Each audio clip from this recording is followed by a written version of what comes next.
Or got it. Okay. Okay. Welcome, everybody. Thank you for joining us. I am so grateful that everybody has made it here tonight. This is webinar number 3 of our AAC series, brought to you by the associations of BC, Alberta, Saskatchewan, Manitoba, and Ontario. So thank you for joining us tonight. Tonight we have Caroline Musselwhite, and here's a little background on her. She's an assistive technology specialist with more than 45 years of experience working with children and adolescents with significant disabilities in a variety of settings, including Head Start, clinics, developmental day programs, homes, and the public schools. Dr. Musselwhite has written a number of textbooks and how-to books on a range of topics and has authored many books and software programs for youth with disabilities. She has taught courses at several universities and presented thousands of workshops throughout North and South America, Australia, Europe, and Africa. She has also supported communication circles and balanced literacy clubs in multiple cities in the US and Canada. She has many, many honors, and we are just so honored that you are here today with us. So thank you. I ask that everybody stay muted during this webinar. If you have any questions, feel free to type them in the chat and we will address them in the question and answer period at the end. And if you have to leave, that's okay. This is being recorded and you can finish watching it at a later date. So Caroline, off to you. Thanks so much. So we're talking about shared reading and AAC supporting language and literacy. And I just wanted to start this by showing you 2 students I've been fortunate enough to work with for a long time. Evelyn I met when she was 4 at an out and about community outing group. I've been her speech therapist since she was 10. She's now 19. When I met her, she was in what we call Noun Town. Her device just had a lot of nouns and not really a great organization. And she was on a 15 location, and we changed it to a 60 location, Words for Life. And now she's on 84 Words for Life using eye gaze with the Accent 1400. She also uses an alphabet on her device, again, through eye pointing, and a lot of light tech with partner assisted scanning. So just a few pictures of her. One of the things to tell you about Ev is that she is such a wordsmith. She loves words as much as I do, and I adore words. So it's been really fun to work with her. And this is Alyssa, who I met when she was 8. She's also now 19. She's been part of my literacy group for 8 years, and I've been working with her as a speech language pathologist also for the past several years. She used a device that had much less robust vocabulary, but in 2018, she started using word power on a Dynavox device, again with eye gaze. And speaking of eyes, she is the quintessential eye roller. She is just so hysterical using her eye roll for very, very appropriate reasons, and just a great sense of humor also.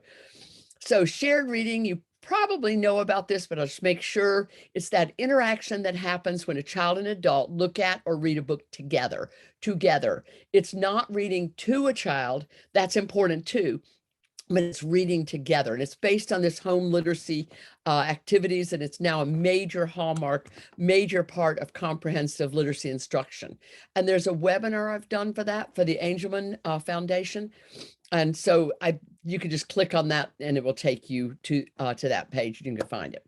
But I'm going to go through this initial part really fast because I want to get to the strategies and the stories. Okay.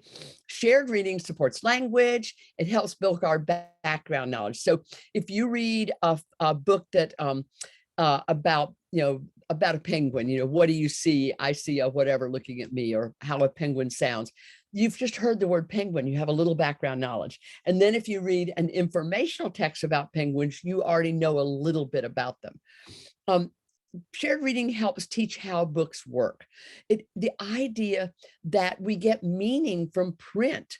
the concepts about print, that these are actually squiggles called letters, but these are words. And I go left to right and I sweep, and there are all those concepts about print that we don't always teach intentionally. And when we do shared reading, we can do that. It helps children take on more responsibility across time, so that, you know, when you're reading to a typically developing child who's speaking, the first time you may read the book to them, but after 3 or 4 readings, they're starting to read it with you. And then they take over more and more. And heaven help you if you skip after the first couple of times. No skipping, because they know the book. And that's really important, because it's helping them grow as a reader and as a learner. Good teachers, highly effective teachers, read from 12 texts a day. And that doesn't mean they read 12 stories, but it might mean that they read the directions for a cooking activity or an art activity. Children from literate homes have heard their favorite stories 200 to 400 times. And by the way, we know from research decades ago that that's not necessarily true for students who are non-speaking, because one of the reasons parents read it to 200, 400 times is not that we want to read Dear Zoo yet again. In fact, we try to talk our kids out of it. Oh, come on, don't you want to read this book instead? The reason we read it 200 to 400 times is that the child insists on it, because it's really helping them grow as a learner and as a reader. We know that reading aloud with children during daycare, preschool, or school can positively impact their reading abilities. So that's really important too. We can support receptive language, and including understanding of core words. So this book represents a book that Evelyn and I did together, starting with the word she and having all the words that could collocate with she. She needs, she wants, she hopes, she wishes, she sees, she can, all those kinds of words. I would find she, and Evelyn would complete it, and then she would help me figure out how to add. And I actually, I gave you the link to my, on the first screen, showed a link to my blog, AAC Girls, and there's a story about how we co-construct books there. This is a book that Alyssa and I worked on. The word was different, and so we're trying to use different in multiple ways in her story. And then this is just a book about prepositions. All this is really helpful for our students who use AAC, because they can learn language, and that context and the graphics can provide support. But it also, and oh, so importantly, supports expressive language, connecting to that person's life, that text to self. Ooh, they're eating pizza. You like that. Now, likes in capitals, because that's the word I'd be modeling on the device, okay? It might just be one word. It might be 2 words. He's going to the zoo. We went there. I'm modeling the word we. And I might even be a talk aloud if the student doesn't know it well. I would say, oh, I'm going to my people. There's we. Or, oh, it's my yellow pronouns. I'm finding we. So I'm helping navigate. We went there. You looked at that jaguar so much. So I'm modeling the you and look. But I'm saying a whole sentence. I'm not talking like Tarzan. You look. I'm saying you looked at that jaguar so much, but I'm modeling a couple of keywords. Just an ideal time to model, because you can look ahead and you can cheat a little bit, which is so helpful. So let's think about what books. And again, I'm going to do this part quickly because I want to get to the meat of it. So you have a handout was put into the chat, how to connect with the handout. So all of this information is there, but I just want to show you, if you haven't used Tar Heel Reader, oh my goodness, you definitely want to learn Tar Heel Reader. So I'm going to have you just, I'm going to have you put in the chat, yes or no, Tar Heel Reader, yes or no. And we'll just check and see who's already used it. It was developed by an engineer, Gary Bishop, and by Karen Erickson, who is the individual who is the head of the Center for Literacy and Disability Studies. Oh, I see a lot of no's, and that makes me really happy, because seriously, it will be worth this webinar just to learn about Tar Heel Reader. It has hundreds of thousands, yes, hundreds of thousands of easy books. They are free. They're appropriate for beginning readers, especially those who are older. You can access it through switches, and it's an authoring tool. So remember, I just showed you this slide that showed that I'd done a book with Evelyn, and I'd done a book with Alyssa. I have a lot of books at Tar Heel Reader. Here is a list of some authors that I think will be really fun for your students, your own children. Sometimes if you're working with teens, be sure that sometimes use books that are C for Caution from Tar Heel Reader. We're going to read a C for Caution book by Read a Book called Wheeling. And so that's a good example. Here's a bunch of books that I did. You can see that we've done a series of T is terribly important. And then we take away the T from a word. So we say the word start. And then if you take away the T, you just have a star, etc. So all kinds of fun books. And you can see a lot of high frequency words like who can. And it says who can, all kinds of different things. So, but the words who and can are repeated multiple times. So lots of fun, high frequency words we can have fun with. And then another one I love is Get Epic. Lots of topics, lots of genre. You can set up all these preferences, like this is the age level I want us to be looking at. Again, that can be switch accessible, the right and left arrows. Some of the books are read out loud. You can set up a favorites. Anytime you can do a favorites, then our students can make their own choices, which is just so powerful. One of the things I love about Get Epic are their short tales. They're these adventure tales. My students love this. For example, Evelyn really liked reading books like The Little Mermaid and stuff. And as she got older, I wanted her to be reading books that were more age respectful. And so we started reading these books, like Freya was a Norse goddess, etc. So they're all these great books, but also the Aesop's fables, the ant and the grasshopper and so forth. So Greek myths, North myths, etc. And so I actually just had one pulled up, so I'm going to show you that. So here's Get Epic. So here's a bunch of them. And let's say we wanted to read Fox and Grapes. I'm just going to go to it quickly and hope it loads. Yay. And then so you can just see what it looks like. I'm just going to hit my right arrow. Fox slept in the cool shade. Fox, you should go find some lunch, said his mother. So you can see very simple language, but it's retelling a very classic story. So that's one. I'm going to X out of this and just show you one other. And so you can see the range. So here's Pandora, one of the Greek gods. And so you can see that there's a lot more information on this, a lot more text on the page, but both are very, very age respectful and engaging books that my students love a lot. There are also lots of books for very much younger kids. Farfaria is one. You can read online or offline. You can get new books every week. You can read a free book every day. So full disclosure, I haven't actually paid. I've been using it for about 7 years, and I just read the free book of the day. So hey, it works.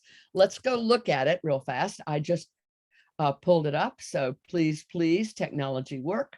So let's go get Farfaria. I had it open. You'll hear the sound effects, and that means it's actually working.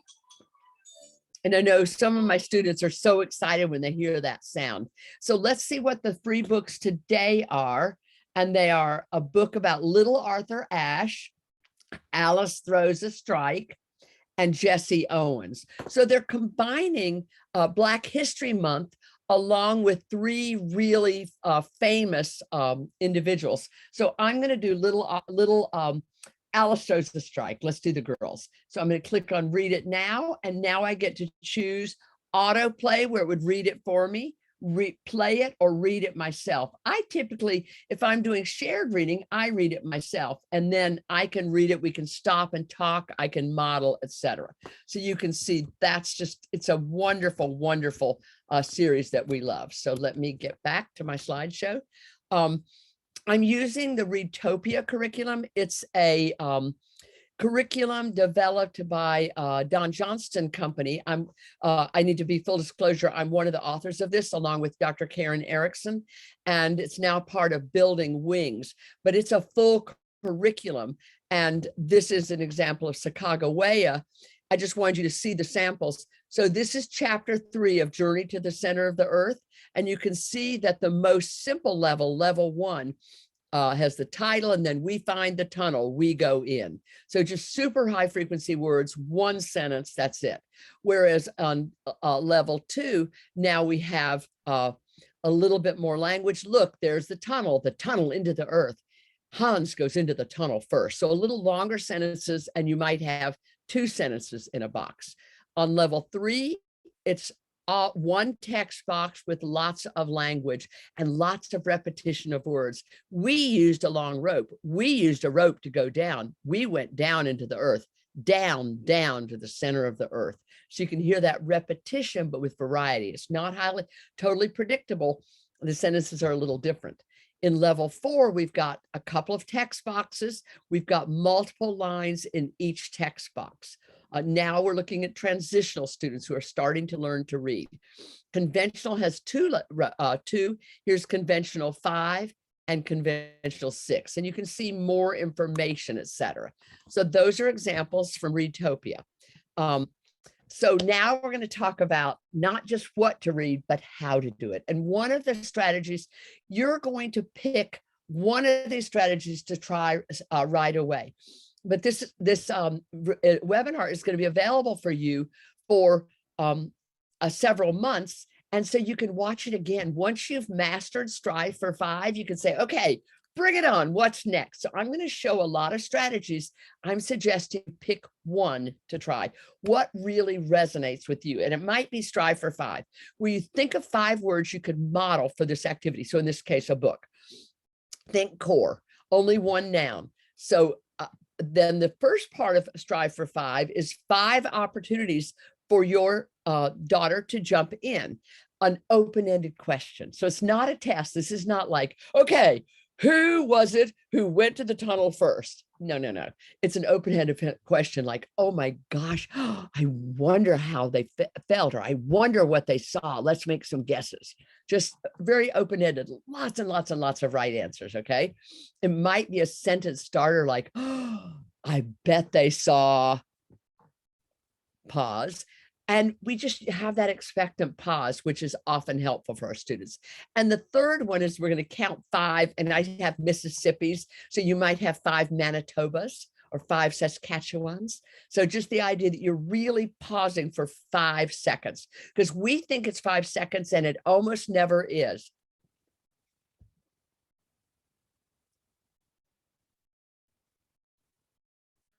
That's 5 seconds. It's a long time. So make sure we're pausing. This is just an example. We're at a camp in Alberta, and we're trying to think of some words that we might use for the book apple, pear, orange, pear, apple, bear. And guess what words we didn't use? No orange, no pear, no apple, no bear. We use words like oops and put on, because he kept putting stuff on his head, and eat, because he ate a lot. We're really focusing on core language. These are the kinds of words we're going to focus on. This is a symbol set that's in the cloud, just in case you don't have a good light text set and you are looking for something. Then I put this there for you. Deanna Wagner developed this set. So lots of core words. These are the kinds of words we're going to be using. So if we're reading the book about brown bear, what did you see? Then I might have look, and I might have what, and I might have you, but I might have more animals. Oh, that one is different. I might use the word different. So those are the kinds of words I could be using over and over while I am reading that book. So we're going to think about words you could use with Goldilocks and the 3 bears. So I want you to think about Goldilocks and the 3 bears, and you might have some words from this list for Goldilocks and the 3 bears. So you might have the word more, or you might have, oh my gosh, she needs help, right? So let's think about the kinds of words that we might do. We're not going to stop and do this activity now, but I urge you to pick another book and do this later, because it gets so easy once you do it multiple times. Things like uh-oh or oops. I mean, how many opportunities for uh-oh are there? You know, that uh-oh, it's too hot. Uh-oh, it's too cold. Oops, I broke the chair, etc. Not or not good. Oh, it's different. She wants something different. Look, go. Look at all the places she goes. She goes up, she goes in, she goes on the bed, then she goes out the door. So all these, you can have a lot of two-word phrases with the word go. So those are examples of the kinds of stuff that I'm suggesting you model, especially for our beginnings, our students who are beginning as AAC user. It's not about bears and chairs, okay? It's not about these nouns. How often do I use the word bear? When's, have I used the word bear? Okay, I actually am going to the wildlife zoo tomorrow, so I'll probably say bear tomorrow. But most weeks, I just don't say the word bear when I'm here in Arizona. At my cabin in North Carolina, that's a word we say a lot more often. But for most people, bears just aren't words we say that often. So words like get and want and like and not and different, those are all day words, okay? Really important words for us. So modeling during shared reading, I want you to just think about some of the highlights of it. It's a conversation, not an interrogation. We're not asking a bunch of WH questions. Please, please, please, okay? We're inviting the student to respond, but we're not demanding. One of the issues for girls with Rett is that can be a lot of anxiety, and there is often some dyspraxia, meaning if I say, tell me, it's like, I'm going to just make her a girl in headlights or him a girl in headlights. This is not the way to get someone to respond by demanding. We're going to make it so much harder. It's so hard to show what you know when somebody puts pressure on you.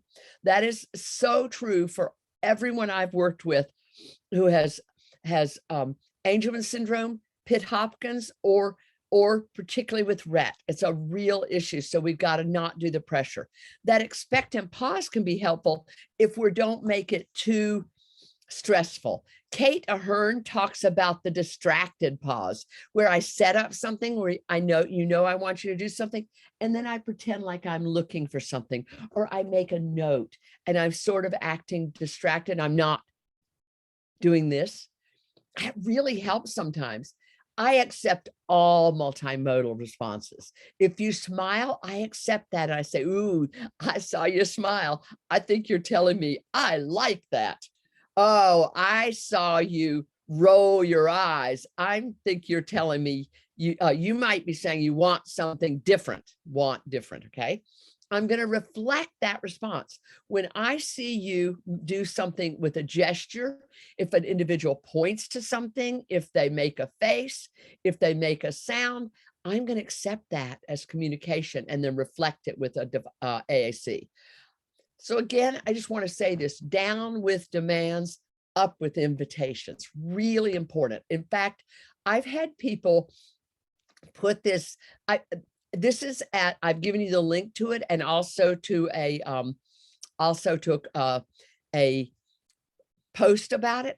And I've had people take this and silk screen it on a tote bag that their child takes to school to remind the faculty to please be down with demands and up with invitations, because it really matters, okay? I mentioned attributing meaning. So whatever the student does, we give a response. When a typically developing child does that, let's say a child who's 15 months old, they do this and we just respond naturally. And it teaches them to be less random. It builds cognitive understandings across time. That will work with your students or children also. The other thing it does is sends a message of competence and high expectations that I believe that you were trying to do something intentional. So a lot of times a student will say something on your device that wasn't what you were expecting. Try to figure out a way to connect to it. I do this all the time. I can almost always make a connection. this tip for this is in your Dropbox. You're going to have a link at the end. So let's say we're reading the monster at the end of the book. So now I'm going to go back to working with younger kids. And the monster is Grover. But Grover doesn't, he reads it, finds out there's a monster at the end of the book, and he's terrified because he's scared of monsters. It's just the best book to get kids to beg you. Turn it, do it, more, more, more. Those kinds of things, because what happens is Grover says, do not turn the page. If you like me, please do not turn the page. I am so scared. And then the Grover, it's like, you turned the page. What were you thinking? And then Grover says things like, I'm going to nail it shut. You cannot turn the page now. And then, of course, the students are saying, please turn more, get it, do it. Lots of different kinds of responses. So we invite them to respond. We give an expectant pause. Or maybe a distracted pause, whichever's found is better. We reflect lots of things. I say, oh, you're looking at the corner. I think you're telling me.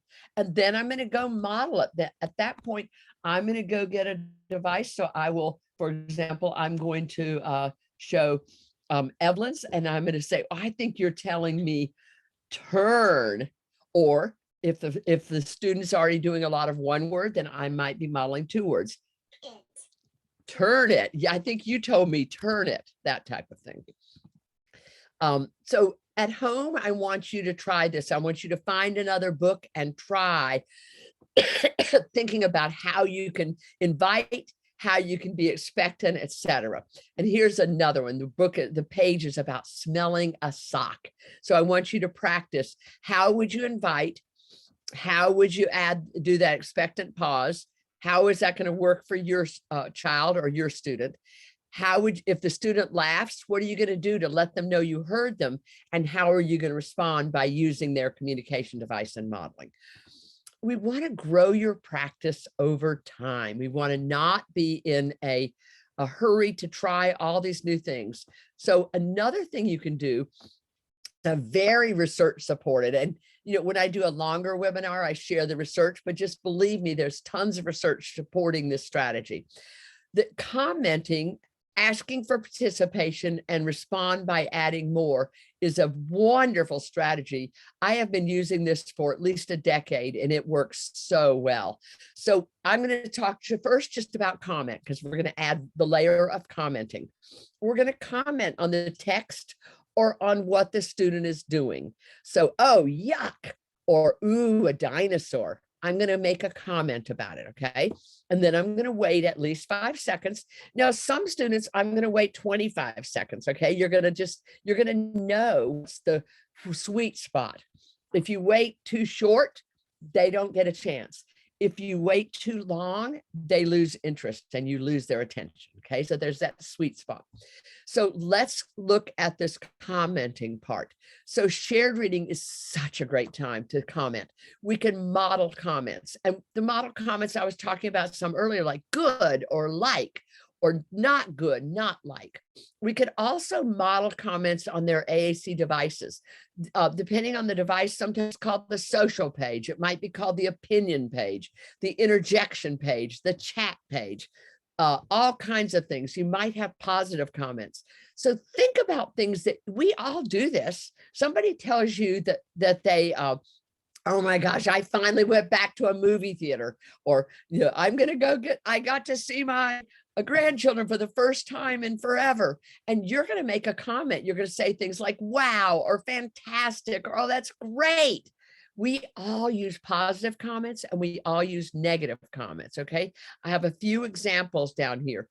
Make sure your student has access to some really sparkle words, to some juicy comment words, okay? Talk to their peers about adding words to the device that really are worth saying, okay? Good and bad are okay, but they're not enough for a lot of our students. I know one student I worked with wasn't using comments until her friends talked with her and they added cool, well, cool was on there, but they added epic and sweet and wicked. And they modeled those words. And that's when she started using it. This is what I see a lot, that peer power is so great. So here's some, this is the positive comments on Words for Life, or on on Unity or LAMP, which is the PRC Saltillo stuff. And so you have positive comments like awesome, cool, yay. You have negative comments like oops and yikes, and neutral like okay, oh, well. So there's a bunch of comments on this page, and it's just such a power page. And I'm seeing my students who use this device use this page so well. It's great low-hanging fruit. If your students are using Pod, oh my gosh, the opinion page in Pod is just, whoa, the best. So this is what Natalie's using. She's just so many, look at all these brilliant, handsome, funny, clever, naughty, creepy, scary, annoying, dangerous, mean, right? So many good ones. This is, if you don't have access to that, how about just printing this off and using it light tech? This is in your cloud. It's the Anna's opinion page. And so she has a thumbs up, a thumbs down. She has a like, don't like, and then a couple of positive, a couple of negatives, and some neutrals. But then also stars. When you read a Tar Heel reader book, you get to rate it. You get to give it 3 stars, 2 stars, or 1 star. So it's already ready for you. So that's a great light tech thing. And you might use some of these for other ideas. This is an example. So Evelyn reads, we sometimes do Farfaria books, even though she's older, so she can make recommendations for her cousins. And so she read Bonnie and the Birds Save Easter. And so when she makes a comment, sometimes I will put it on, I'll make a screenshot of the page and then put the comments on there. I think I use Piccollage to do this. Yawn, yawn. That's her comment for this. So we sent that. That's a great thing that we sent out to her family so they could share that with cousins, saying, don't bother. This one was boring. Because remember, there's 3 books every day. And so if one is a yawner, pick another one, right? Generally, she likes them, but that was not. Okay, this one is Wheeling by Read a Book. So I'm just going to go to Tar Heel Reader again, and I'm going to pick, oops, that's what we're working on, don't peek. So I'm going to pick Wheeling, but guess what I have to do? I have to do rated C for caution. And now I'm going to search and let's see if I can find it. Oh, there it is, Wheeling. Now I made a black background because a lot of the students I work with, uh-oh, I'm frozen. Sorry, I was frozen for a minute. I have a black background, and that's because a lot of the students that I work with have some cortical visual impairment. And so I've made black background yellow words. You can do whatever works for you. So I just want to take you through this a little bit, and you can think about if the kind of comments that you might be making or that you would invite your students to make. So I'm going to stop every few pages and let you actually write in a comment. Okay. So let's do Wheeling Speed, Wheeling Read. Uh-oh, I think Wheeling Peed. Okay. I want you guys to write in a comment for this one.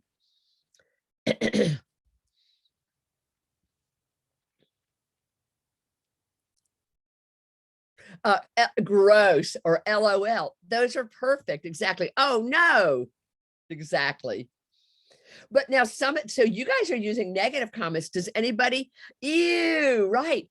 Do any of you have a child who is a positive comment like, ha, ha, ha, or like we're responding as adults. I'm telling you, my students generally have totally positive, right? Like funny and like, so when I read this book, here's the comment one of my students made for that one.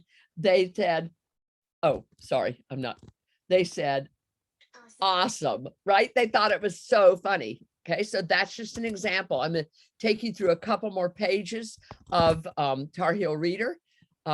Wheeling Swing, Wheeling King, what a wheeling dingaling, Wheeling Tennis, Wheeling Venice, watch out for the Wheeling Menace. Now, I would be stopping every so often. I just want you to see the whole book.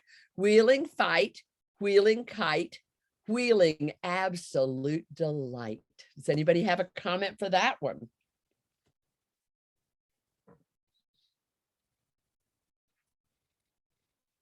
Yes, joy.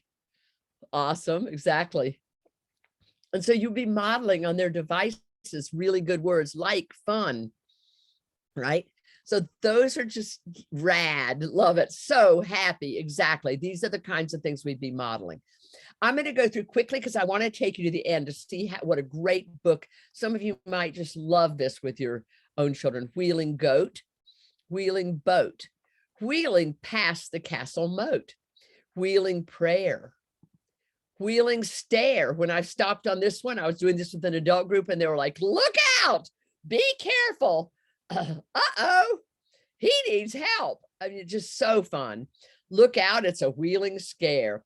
Wheeling shop, stop, wheeling pop, dance, pants, balance, flowers, showers, superpowers, who scoops, maybe wheeling pumpkin poops, right? So this is that PG-13 thing. And how many of your students who are over 13 don't get that slightly edgy stuff that's not really bad, but just a little bit naughty?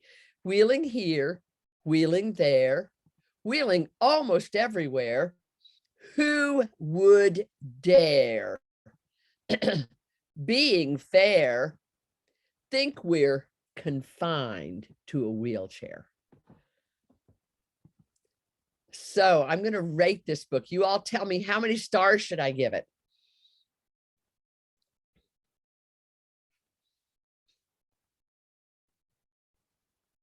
I do believe it's universal, 3 stars. So that's just an example of how we might read a book, stop, and I would take a lot longer. Obviously, I was hurrying through it just to give you the idea. So when we did this, I did this with an adult group and I stopped for comments and then I wrote down there, I took a screenshot of a couple of pages and then made kind of a poster and then they put it on their wall and they sent it home with their parents. It's a really special thing. And there's a blog post about that. And by the way, when I did the wheeling and we talked about, so at the end, we talked about, would you like to go? So who thinks it'd be cool to go in your wheelchair and do deep sea diving? And Sydney, who I've worked with since she was 3 and she was 23 at the time, said, me. And I told her mom and her mom was just like, what? She like, and she said, oh, Sydney, no way. And Sydney said, please go. So just, you can learn things about your own children, right? So how about making this a goal on IEP? So we have a goal that means that every day somebody's going to be reading a book, doing shared reading and pausing and setting up for comments and modeling. So if your child doesn't model, somebody else is modeling. So during shared reading, the student will use the communication system to prompt with, comment with whatever level of prompt on 3 out of 5 days. And then you give examples of the kind of prompts, comments that you might be modeling. That is a goal that will make a difference in life, right? That's a really powerful goal. Because when students are making non-obligatory responses, they're called, just making comments when they're not required to, research by Janice Light showed that they are thought to be smarter, a better communicator, and someone I'd like to talk to again. So there's a lot of bang for that buck. Okay, grow your practice over time. The ask for participation, wonder where they're going to go. Tell me what you see. Lots of possible answers. Pausing, and then I respond, Kayla, you shook your head. That is not good. So I'm going to respond by adding more to what the student did. I've already mentioned this, the issue about apraxia. I ask those wonder questions. I turn them into statements in a wonder format. I wonder what animal's hiding. I wonder what will happen next. Because I find that when I ask a direct question, I can elicit no response, right? But when I do this, it works. When I do a sentence completion, oh man, I think she feels, I bet he's going to. I don't use right, wrong questions. This is not testing, okay? This is, I just do that, kind of, wonder. Teaching, not testing, really, really important. Okay, my last strategy, and you're going to be using the one that fits your students or your child at this point in time that feels comfortable to you. You may say, I'm going to start with commenting. That really resonated with me. Maybe you've already been doing that. And so you're going to say, I never heard of this one. This sounds like a good idea. Summarizing with core vocabulary. I can't even tell you, this is not for rank beginners, not for emergent communicators. When they're using 1-2 word combinations, lots of one words and some 2-word combos, that's when I do this. It works great for books that have more words, that have a story of, a lot of there, and great for wordless videos or wordless books. And so let me show you what I do. So here's a book that has a lot of blah, blah, blah, blah, blah, blah, lots of language. I'm going to summarize this using core words. Her name was Rapunzel, and along with her beauty, she had grown long hair. When the enchantress yelled out her name so loud, she would also call for her hair. Rapunzel, Rapunzel, let down your hair so I may climb to you way up there. Oh, you know what that enchantress wants, don't you? Here's what she wants. Okay. And I'm going to now write, depending on where it is, I might be saying, she wants, so I'm going, she wants, and I might say to go up. So I might say to go, but not put it in there because that would be TMI, or I might model the whole thing. You're going to decide what makes sense for your student, okay? So that's just an example. Now I'm going to let you all come up with the idea of something you might model on the device. 2, 3, or 4 words. You might summarize something. Either part of this. After 3 days, we reached the end of the tunnel. Well, said my uncle, we went the wrong way. Or summarize this. And we're going to run out of water, I said. There's nothing we can do about that, my uncle said. So what's something you could summarize? 2 or 3 words, or 4, that you could model on the device to summarize one of these statements.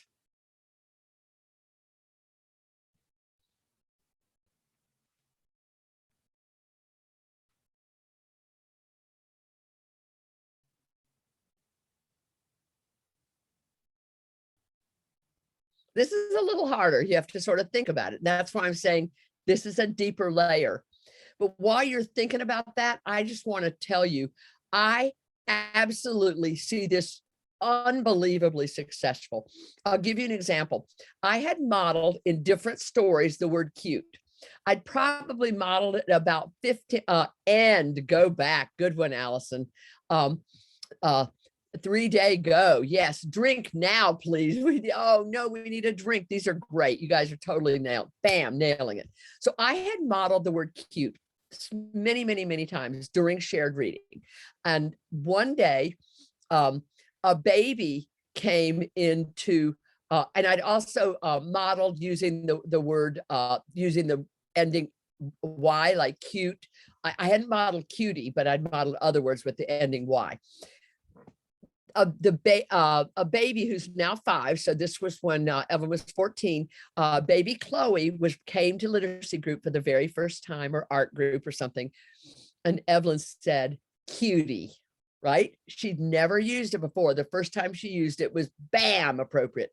The next time she used it, there was a 17-year-old adorable boy, Jane Odom's son, and she said cute, liking.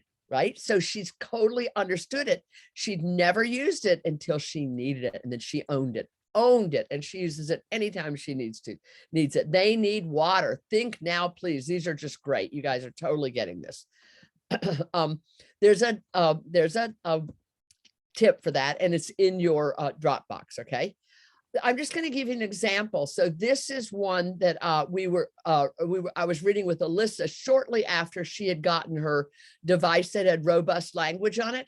And so I'm doing a lot of 3- and 4-word sentences, which was completely appropriate. We're reading a book called Phil's Big Day. It was on Groundhog Day, and it was Farfaria. And so I said, he puts on hat, he comes out, winter long, he is proud. So those were the things I was modeling for her back then. Now they're longer. Here's one that I modeled in 2018 for Evelyn.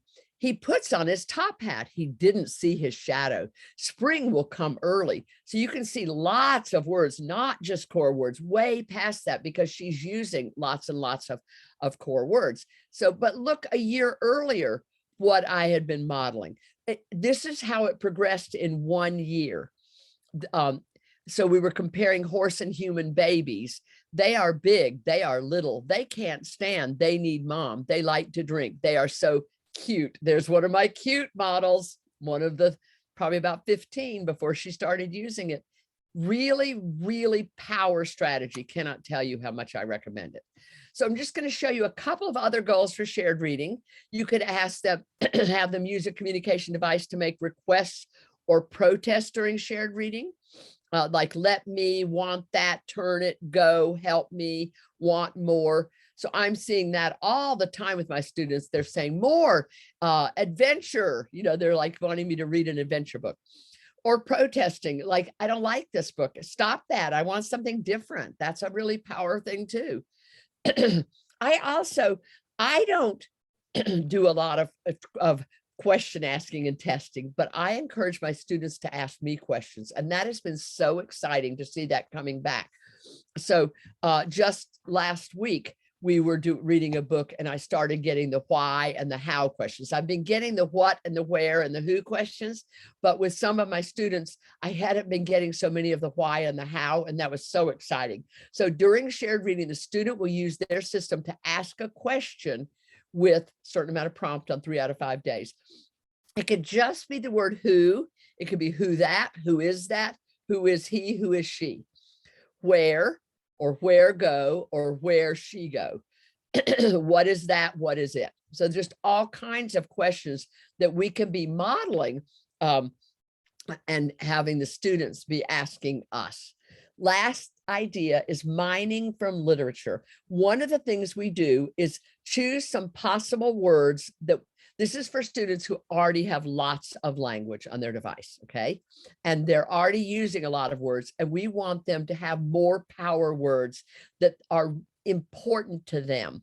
And so I choose some possible words and ask them if they want me to add them, and then I add them in a way that connects to the language system, in a way that makes sense. So a few that I've done for one of my students are huge, stuck, cruel, and hoard. Those words were not on her device, and she used them so powerfully. There's a lot more also, but these are just a few examples. Here's just an example. We were reading something called Prehistoric Pals. It's just a wonderful app from Ocean House Media. It's so great. It's stories about, this was the story about Tyrannosaurus Rex, and it has a lot of really powerful vocabulary. So it's a great book for reading. It has a good story, but lots of vocabulary. And I came up with these words, ancient. And I said, we don't need ancient because you have old, or you could say very old, but you let me know if you want the word ancient. And she did. We didn't have reptile. We were realizing that reptile was, like, a lot of times when we're doing describing, if an animal's not on your page, being able to say it's a reptile is very, very, anaconda is not going to be on your talker. But if you could say reptile, it's a reptile and it's long and it's strong, right? That would really help. And so one of the words she chose was calm, and you're going to see that in a minute. We were reading Farfaria, the Freedom Quilt. Is a gorgeous story that should be coming up soon because it was part of Black History Month. And we had wow, victory, fright, ago, cash, and mash. And this just shows the location we put these. So the context. This was another story about Evelyn. She's really tired. She just gotten back from a trip, and we had 8:30 session, and she wanted to read instead of writing. And I said, Evelyn, would you rather just stop this writing activity and read instead? And she said, please, that'd calm. That would calm me. And calm is a word we'd added maybe 2 weeks before, but I'd been modeling it a lot, and so had her tutor, and so had her mom. So please, that'd calm. That would calm me. So your homework, this is for only for students who are pretty good with tier 1 words, the core words, And tier 2, your typical describing words like pretty, ugly, smart, silly, happy, mad, scared. Okay. And we want to push to more, kind of words that are to the next level. Though what we call the sparkle describing words and the strong verbs. Okay. And they really help our students. So just to summarize, it's all about the interaction. We want to give your student a way to interact and communicate throughout that book. Robust vocabulary is so, so important. And then we need to be modeling that robust vocabulary. We're following their interest. We're attributing their meaning, whether it's accidental or whether we think it's accidental or intentional. We're animated, pausing. We've selected some really good books like the ones I've talked about. And if it's appropriate, we have the student manipulate the book. So the number one thing, this, by the way, Tommy's Day at the Dog Park's a little bit naughty book, slightly, that I put in your Dropbox. The number one thing is to have fun. If you're having fun, you're going to be so much more successful. So life is short. And in the end, it's not about who has the nicest, untouched, most perfect books, but who has explored the most, enjoyed the most, and learned the most and advanced in emergent literacy. This is Edito's mom, Isobel. Edito's a young man who has Angelman syndrome. And she came to my AAC in the Desert conference, which would be next week if it weren't for stupid COVID. And she came to it years ago from Guatemala and really did a lot of shared reading. And that's her Pinterest quote. So connect with me all the different ways. If you connect, the most important one is my Facebook. And you might, if I don't respond to you, then just send me a message and say, tell me why, that I'm the parent of a student with Rett, or I'm a special ed teacher, and I'll accept you, because I put lots and lots and lots of free stuff. I do giveaways all the time. And so here's a link to a Dropbox, and I'll let you take a picture of it while we ask a couple of questions, and then I will go to the Dropbox and show it to you, so that we have time. Awesome. So time for questions. All right. Well, Christina asks or says, my daughter will do a ton of talking and then nothing for hours, even though she is spoken to or asked. How can we encourage her to talk to us? We say things like, I really want to go see that movie. What do you think? Her device has very robust language, grid 3 super core 50, and she is encouraged to use anything, and we give it all meaning. She has had the device for 10 years and a robust language for at least 6. So the first thing I do is to not ask a question, to make it just an open-ended, what do you think is open-ended? But it is a question. I'm making this up, but I swear, I think that if we could see what parts of the brain were lighting up, that when we ask a direct question that feels like it's a demand, that we're going to have, I think we'd see a different part of the brain firing than when we do, a share, like, oh my gosh, I think it's going to be so. And then if she doesn't respond, you just model on her device and not, it's a really hard thing. I mean, I know some of the students I work with, and there are days that are on. I was working with several students today who have Rett, and one of them was so on, and she was talking so much more than she does sometimes. And the other one usually is just very talkative. Today, not so much. And so, some of that is just their internal body state, their, all that stuff. Obviously other things play into it like anxiety, but I think things that play into it include tummy issues, all kinds of things. But I think just trying to think about that apraxia, dyspraxia, I'm talking about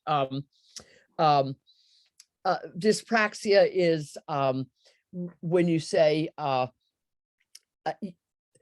think about a person who's had a stroke and they know exactly what they want to say and they just can't get it out, and it's making them crazy. It's just so frustrating because in their head, they know what to say and they can't make their body, they can't the synaptic connections just aren't working when they're under pressure. But then another time they might just completely come out with something when they feel under no pressure, right?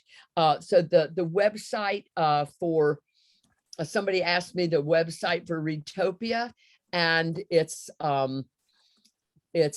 you'll go to it's just changed like last week. So Building Wings. There you go. Building Wings is the new website. And so you go to Building Wings and then you can get to Readtopia, and it's a subscription site, but you can try it for free. So buildingwings.com, and I will put that in the chat so that you can copy and paste. Epic. Yeah. Epic. Isn't Get Epic wonderful? Yeah. And okay, let me see others. And yes, you can also go to Don Johnston, but pretty soon it's not going to be, it's going to be through Building Wings. So just remember Building Wings, because that's going to be the new site for Readtopia. But you can just, when you come there, then you can go click on Readtopia and you can get access to it, some sample materials. So Awesome. you can try it. Carolyn, I had a question. Sure. When you're reading online and using the AAC device, or like we have a Surface Pro, are we using the same device to read and talk, or it's two separate devices? We are using two separate devices. So I'm awesome. A lot of the things can be on a computer or an iPad. So for example, Get Epic can either be a computer or it can be an app. Tar Heel Reader is online, but you can put a link. So my iPad looks like it has Tar Heel Reader on it. I'm hoping I can find it quickly. I probably won't be able to find it. Yeah, there it is. That looks like Tar Heel Reader, doesn't it? But what I do is I click on it, and it's just a link to Tar Heel Reader that takes me to the Tar Heel Reader website. And then I haven't used it this way for a very long time, so it might not. Yep, there it goes. And then I can find a book and just type in roller coasters or whatever. So I could click find a book. And then I was looking at Picasso last time, but I could be looking for dinosaurs, so anything I want, I can just put up. So a lot of them, a lot of these are apps and websites too. So there's a whole bunch of books on dinosaurs. I think they're like, I think they're 200 books. This is that link I showed you will take you to a lot of stuff. One thing is Deanna's light text set, which had those the flip boards, 2 per page. So I was showing you, and it may not want to open it right now. I don't know why. There you go. So it has those are the core boards, but then you have questions, chat pages like come here, let's talk, feelings, colors, sizes, feel and taste, body parts. Those were the opinions I showed you, etc. So that's one of the things that's in there, is Deanna's light text set. But I also have a whole bunch of my AAC intervention tips. I really believe in shared reading.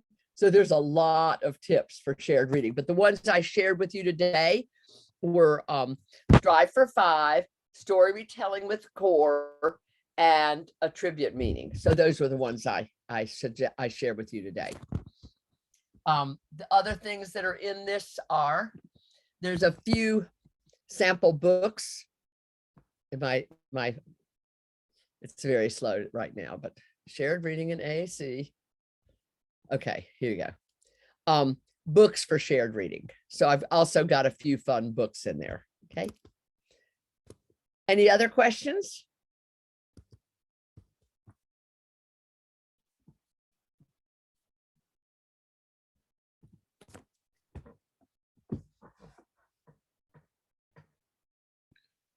I have a question about the Readtopia. Uh-huh. What was the website for that? www something. It's buildingwings.com, and I just put it in the chat. So if you scroll up in the chat, but it's buildingwings.com. If you just search for building wings, all one word, it'll find it. Okay, and lastly, again, you went a little quickly there. What was the one that had all those nice symbols you just showed a minute ago? Yep, that's in the Dropbox. So if we go back to my handout, this link, it's a bit.ly AAC shared reading. It's the last slide in your handout. If you click it, it'll take you to a Dropbox that has all that stuff I was showing. It's just it's gifts. It's my gifts to you. Thank you. This is amazing, Caroline. Thank you so much. Oh, it's my pleasure. So I want to tell you that when I turned 65, which is about 6 years ago, I said, okay, 15 more years of working and then I'll probably retire. And so what do I want to do in my final 15? And I decided one of my final 15 goals is I want to work more with people with Rett Syndrome, Pitt-Hopkins, and Angelman syndrome, because I feel that they're so underperforming. They just know so much that it's hard to show. And that if we do good work, we get so much progress. So that's why that was one of my first ones. And then another one is I want to do more with AAC camps. I think that AAC and literacy camps are so powerful. I've done several in Alberta and one in Ontario. And I know Allison was at the one in Alberta, and they're just, I mean, I'm sure, Allison, you'd agree that so powerful, so much change so quickly. Oh, thanks, Wendy. I'm glad that it seems helpful. Good. Caroline, Judy, Zach, and Philip in Vancouver. Our daughter is 40, and you are a powerhouse. I'm just a little bit older. I just turned 75, and I would love Dina to go to an AAC camp. And I think she's doing really well, but I can see that we can be even much more effective. It's just very hard to know how to start and how to train all the people that are working with her. But you are some powerhouse. Oh, thank you. And I do remember, I do want to say, remember that it's there's that we're adding layers, okay, that you don't have to do everything at one time. If you just start with strive for 5 or commenting and do that for a month or two until it's like, well, this is easy, and then pick the next piece. Okay, now I want to start doing whatever. So just eat that elephant in small bites. So Allison says she wants to plan another one in Ontario, and I couldn't do anything this summer, but if you guys do something in next summer, I'd love to be a part of it because I love Ontario in the summer. Well, BC is beautiful. How many days do you do? BC is wonderful. How BC many is so gorgeous. Yeah. How many days do you do in a camp? What I've done both a week-long camp and a long weekend camp, and they've both been really effective and very different. They're the family camp that is easier and not so horrendously expensive was run by a mom of a daughter with Angelman syndrome, and it's called Hannah's Hope. And I love the design she had, where on Thursday, teachers came in on Thursday evening, teachers and therapists working with the students, working with the students. And then on Friday, Kathy Howery and I and Toby Scott and Deanna Wagner and Denise, oh my goodness, Kalkowski, did a full day training for teachers. So they got this basically very inexpensive training full day. And then on Friday night, the late afternoon, families came in, and the families, we did a family night on Friday night, just fun stuff. And then on Saturday, there were some activities that everybody was involved in, but there were some activities that the teachers and therapists who'd come in early, we'd planned activities for them to do, while Kathy and I did presentations for the families. So the parents went to parent training classes, and the students were doing activities.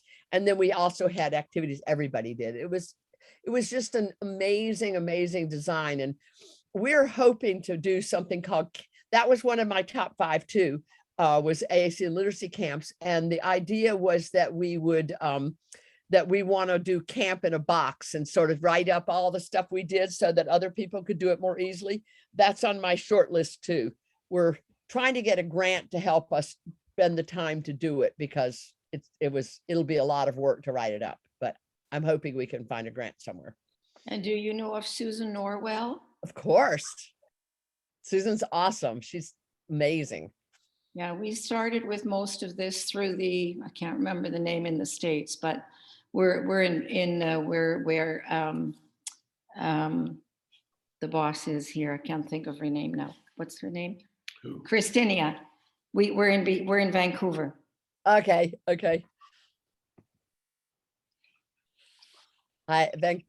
Vancouver, I think, is my favorite North American city. Ours too. It's pretty amazing. Woot woot. Any other questions? Well, I'm gonna have to go because I have another event. Can you believe it? So. Well, thank you so much, Caroline. We really, really appreciate you doing this with us today. And thank you everybody for joining us. And don't forget to stop the recording.